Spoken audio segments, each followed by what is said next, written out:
Porque del otro lado lo tengo a Matías Colombati, claro que sí, nuestro gran amigo y colega de la casa, periodista, conductor de Maldita Suerte en El Destape, también escribe en la web y es columnista en Gelatina. Mati, querido, ¿cómo estás? Gracias por este rato para estar aquí al aire en Búnker Media. Hola muchachos, ¿qué tal? Gracias por la invitación, ¿cómo andan? Bien, la verdad, perfecto, cerrando la semana. Impresionante que siga haciendo calor, estamos 22 de abril, esperando un poquito insólito. Y encima con las noticias que vienen a flor de piel, imposible tener un respiro. Sí, aunque esta dentro de todo fue una semana bastante más tranquila de las que veníamos teniendo, así que... ¿Se considera una semana tranquila esta última entonces? En comparación con las semanas anteriores, me parece que sí. Sí, un poco coincido, un poco coincido. ¿A nivel político estaba hablando o general? A nivel político y en general, no sé a ustedes cómo les fue, pero me da la sensación de que post fin de largo estábamos todos más tranquilos, más relajados. Sí, necesitamos otro fin de... sí. Creo que el próximo feriado es recién, porque encima el 25 de mayo nos cae domingo, ¿no? Leí que estaban planeando un Primero de mayo julio, también. ¿no? Claro. Un feriado de 5 días se están planeando. 16 de julio. Una Bueno. genialidad. Bueno, Junio. ahí vamos a tener otra gran semana, seguramente. Bueno, Mati, la verdad te quiero empezar a preguntar sobre lo coyuntural, más allá de la semana actual, de lo que se viene, lo que está sucediendo. ¿Cómo ves el panorama político en Argentina? Yo sé que, obviamente, para empezar es un poco amplio, un poco quizás duro, pero estuvimos viendo un poco una separación en el Partido Justicialista, en el peronismo, con Alberto, con Cristina, que se mete Milei, que algunos dicen que le da bien los votos, que falta mucho, que en el medio hay un montón de cuestiones por diversificar. Todavía no están ni armadas las listas, pero hay quizás un pantallazo que podamos ir viendo en este momento 2022 de cómo se va a presentar el panorama para el año que viene. A ver, tratando de resumir un poco todo lo que está pasando al mismo tiempo, yo diría que tenés a una coalición de gobierno pujando entre sus distintos sectores para ver cuál es el rumbo y cuáles van a ser las medidas que en definitiva, más allá de las diferencias, tienen todas el mismo objetivo, que es claramente recomponer el poder adquisitivo de una sociedad que viene ya de años con los bolsillos castigados y perdiendo siempre frente a la inflación. En esa línea, discusiones internas con un mismo objetivo y distintos caminos posibles por discutir. Del otro lado tenés una oposición muy ansiosa porque llegue el 2023, porque se cree con chances, porque se ve competitiva. Y ahí también una fuerte interna entre los distintos sectores para ver quién, dentro de lo que podríamos llamar el amplio mundo de juntos, macrismo, radicalismo y demás, quién se posiciona para ser la figura el año que viene. Ahí Larreta, Patricia Bullrich, Macri como jefe de todos y demás. Y por otro lado, la sorpresa, o no, ya a esta altura, de algo muy relatado en el último tiempo, que es un supuesto crecimiento de la derecha en la Argentina y la figura emergente de Javier Milei. Al mismo tiempo también, por lo menos en las elecciones del año pasado, un crecimiento de la izquierda, es decir, crece por los extremos. Y claramente, sí, para finalizar, una discusión política me parece a mí muy alejada de los problemas reales y cotidianos de una sociedad que está demostrando cansancio en la discusión pública y en algunos casos, y por eso la explicación de estos emergentes, falta de representación política. Ahora, ¿qué va a pasar el año que viene? En un país como la Argentina, imposible de responder. Cualquiera que lo responda está pronosticando cómo va a estar el clima de acá a 3 meses. Yo creo que es más fácil pronosticar el clima con lo mal que se hace en la Argentina que la Sin política, duda, que el sin escenario duda. político para las elecciones que se vienen. Me quedo con esto que decís, Mati, de crece la derecha. A Milei, que viene ganando, entre comillas, votos, porque no sabemos, no hubo una elección a nivel nacional de candidato a presidente como para poder ejercer esa situación, pero es una nueva derecha, se la puede encasillar en la derecha tradicional, porque lo que yo veo es que está virando, todo tipo de sector está cambiando completamente de manera radical. Ya el radicalismo salió a Juntos por el Cambio, el peronismo que genera ruptura como suele pasar habitualmente, la izquierda que tiene miles de izquierda adentro, Milei que sale como el resurrector del bien argentino. ¿Cómo podemos empezar a analizar esa situación? Los partidos, los votos, etcétera. Yo no creo que Milei ni estos emergentes representen una nueva derecha.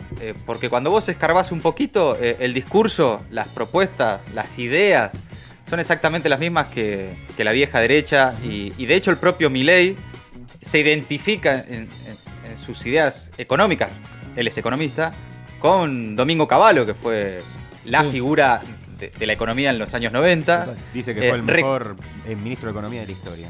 Bueno, entonces no es Esos una son nueva muchos derecha. los que ni están son- apareciendo últimamente que lo dan a Cavallo y a Menem como los mejores de la historia en Argentina. Sí. Eso es preocupante quizás. Sí, hay que ver.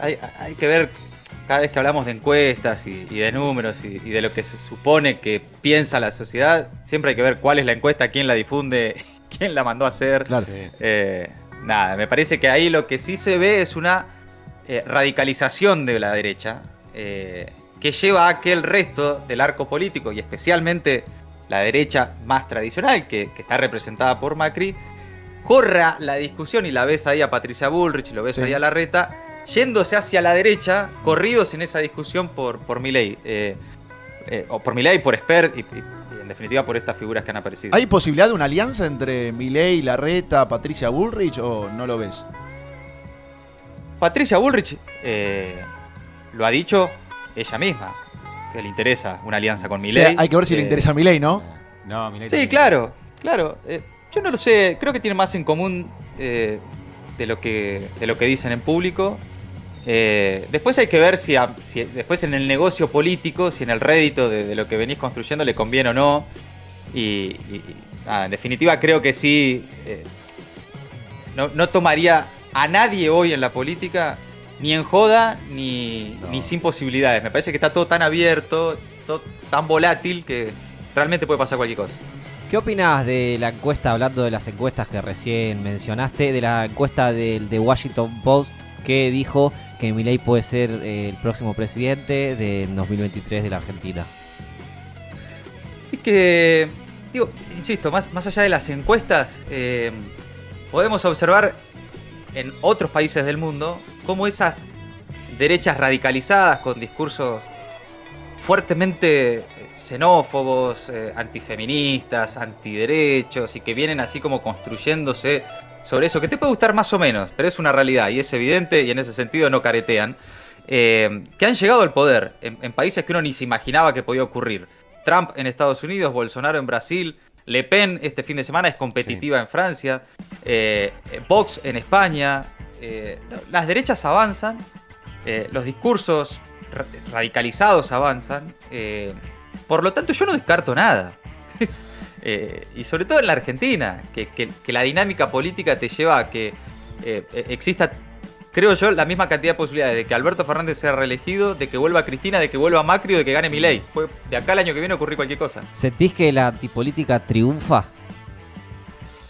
Yo creo que la falta de respuestas que está dando la política, o la ausencia, en definitiva, de respuestas por parte de la política a una sociedad que, insisto, arrastra muchos años de penurias, va generando desconfianza en la política. Y por lo tanto, el terreno es fértil para discursos antipolítica. Después, lo que no veo por ahora es gente yéndose de la representación política. De hecho, que Milei crezca es un caso que representa eso, digamos. No es gente que deja de creer en la política. En todo caso, busca otras alternativas, tal vez más extremas, más radicalizadas.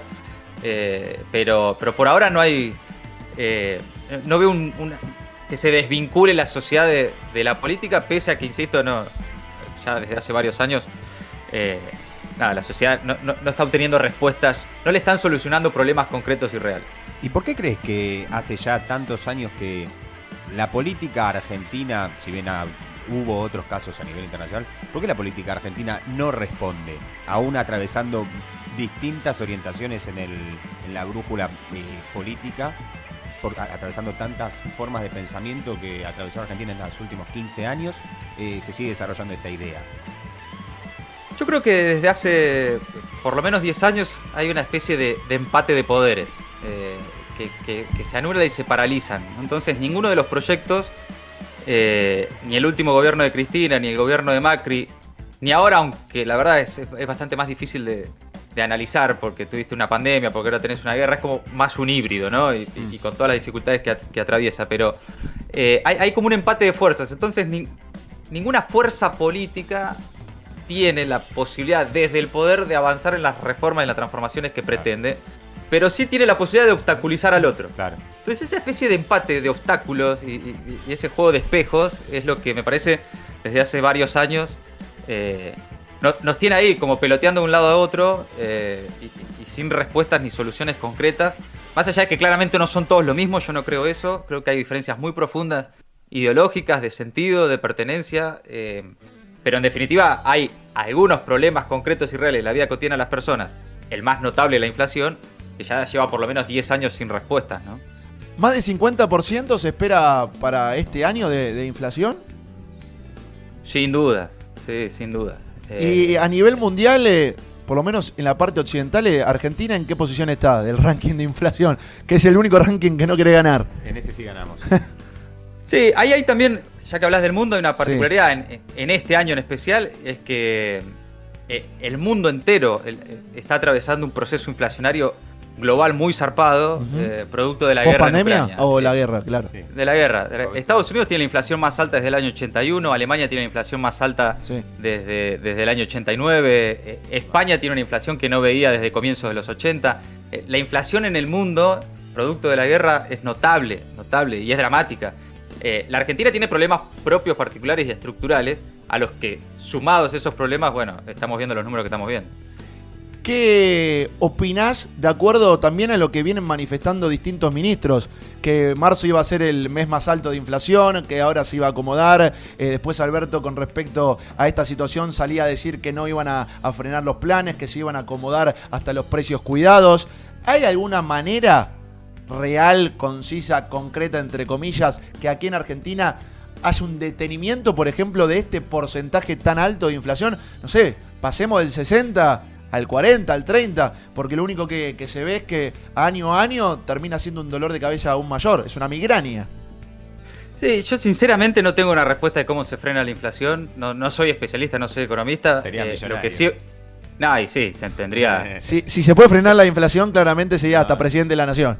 Yo lo voto. Sí, es imposible, es imposible. No tengo respuesta a eso. No, creo que no hay una sola forma, no hay una sola manera y no depende únicamente del gobierno. Creo que lo que sí se observa es una preocupación por, en el mientras tanto, digamos, claramente este año no vas a poder controlar la inflación, Sí. que no pierdan los trabajadores, los sectores más castigados, y ahí el otorgamiento de bonos, el adelantamiento de paritarias, el tratar de, bueno, ya que no vas a lograr contener fuertemente los precios, por lo menos que la gente tenga la guita para perseguirlos, ¿no? Claro. Eso es lo que se ve por ahora.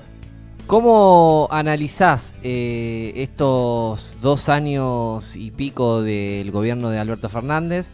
¿Y sentís que la pandemia, si no hubiese estado la pandemia, cómo hubiese sido? Ya sé que es contrafáctico, pero si la pandemia y la guerra influyó mucho y no lo dejó gobernar, digamos, a Alberto Fernández, Cristina y a toda la coalición del Frente de Todos.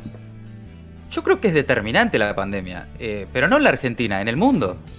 El mundo atraviesa la crisis económica y financiera más profunda del último siglo, de los últimos 100 años, desde la década del 30 que no se veía algo así en el mundo, producto de la pandemia. Sí. Digo, yo tengo 1000 críticas y uno puede tener muchas miradas posibles sobre el gobierno de Alberto Fernández.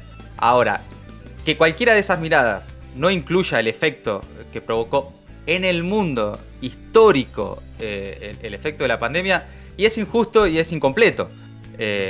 Cualquier análisis que no incluya la pandemia y que no incluya ahora la guerra es un análisis incompleto. En ese sentido sí veo un montón de debilidades, de falencias, que además se les suman a las dificultades preexistentes, ¿no? Justamente, volviendo también a esta cuestión de ideas que ya se vienen repitiendo y que de vez en cuando aparecen, una de las ideas que apareció en estos últimos meses directamente, y que todo el mundo habla sobre, incluso personas del mismo oficialismo, es resolver este problema de la inflación a través de la dolarización. Empiezan a surgirle a muchas personas fantasmas de momentos muy No, sombríos de 1-1 está Argentina. planteando usted. ¿Eh? 1-1. Es una idea que se está planteando mucho más. Venezuela pidió el No aprende más usted, pidió señor. pidió el récord de. Perdió el récord. Pidió el Nobel de Economía por haber dolarizado y bajado la inflación tan repentinamente. ¿Vos qué opinás sobre esta mecánica que se quiere aplicar? Y es dejar de tener pesos, ¿no? Es Sí. convertir absolutamente la economía a una dolarización. Mira, básicamente, Otra más allá de lo que dependencia opino más. yo, más allá de lo que opino yo, incluso los que lo proponen lo reconocen, es absolutamente impracticable en la Argentina. Es imposible. Porque dicen que no Vos es necesitas pesos. una cantidad de dólares para perdón, Sí, que no no sé si alcanzarían estoy al aire. los dólares. Sí, sí. No alcanzan los dólares para hacer esa dolarización. Pero es muy curioso. A eso me refiero cuando los discursos, la discusión pública se extrema hacia la derecha, al punto tal de que Sí. terminas discutiendo cosas que no sabes de dónde salen, ¿viste? Vos decís, pero ¿cómo estamos discutiendo dolarización? ¿En qué momento pasó eso? Pero bueno, es parte de la dinámica que se está dando, que es muy en definitiva de las redes sociales, de la televisión, lejísimos de las preocupaciones cotidianas de salí a la calle y preguntá Sí. qué es una dolarización y ahí vas a tener la respuesta. Pero en definitiva, si bien es cierto que el nicho de este tipo de relaciones es las redes sociales, en estas últimas elecciones dio pruebas tangibles de que algún tipo de reacción genera en la sociedad, con el 17% que sacó Milei tras haber hecho una campaña que a nivel recursos era paupérrima en comparación a la de los grandes aparatos, sacó números que hacía mucho no se veían, incluso sacando sus mayores porcentajes internos en los barrios más humildes de la capital. ¿Cómo puede ser que se dé eso? Sí, ahí es donde digo que el crecimiento ante el descontento de una política que no brinda soluciones genera emergentes como el de Milei. Ahora, a mí me parece que también uno, por las particularidades del personaje, por lo llamativo, por lo visual, por lo viral que es el personaje, se concentra mucho en Milei. Pero el año pasado, por ejemplo, vos mirás las elecciones legislativas del año pasado y fue la mejor elección histórica de la izquierda Claro. en la Argentina. Sí. Ganan Que los tam- extremos. que tam- y también metió 4 diputados, al igual que los libertarios. Sí. Pero nos concentramos mucho en el supuesto crecimiento por derecha. Ujú. Y lo que observo es que también, en todo caso, hay un crecimiento similar por izquierda. Digo, no me como la curva de que la sociedad se está derechizando en ese sentido. No, no. La verdad, Mati, te agradecemos por todo este rato hermoso para empezar a aclarar también el panorama. No todo está tan mal, no todo está tan bien, pero bueno, por lo menos tuvimos una semanita tranquila, me Sí. quedo con lo del principio. No, es imposible la dolarización, ya me quedo con eso, ya me preocupé cuando usted lo decía. No, otra vez. Gracias, Mati, por la aclaración. Aquí te manda mensajes también de agradecimiento en el chat Gastón Obligado, que está obviamente prendido al programa. Pedrito Couse, que felicita por la actualidad en el programa, por todo esto que estamos realizando. Mati, te agradecemos, nos reencontramos la próxima y gracias por todo. Muchachos, un placer charlar con ustedes. Que les vaya bien. Un abrazo grande. Gracias.